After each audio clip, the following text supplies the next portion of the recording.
The thing that I think can be a huge game changer in terms of understanding your user experience are heat maps.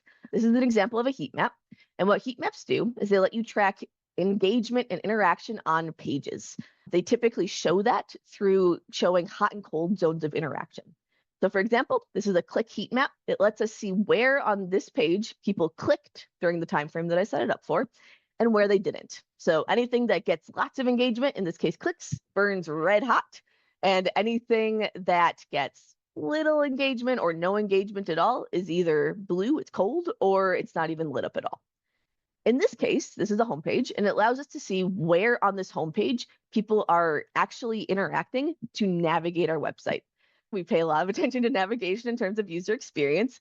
And one thing we always want to understand is, how are people even navigating our website? Are they going to the top navigation? Are they clicking on content on the page? Are they going to the search box? And this allows us to see that, hey, there's a lot of clicks on these different items of the top navigation. People are clearly going there very often.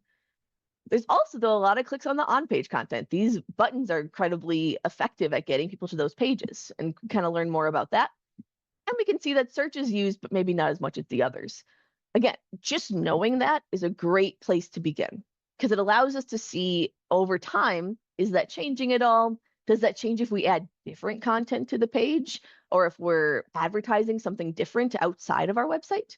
There's lots of things that it can help teach you. And more than anything, seeing that over time, those changes as you make other changes, or as your business changes, your website changes, your industry changes, can help you to get an idea of how users' needs are changing and how you might be able to adapt those going forward.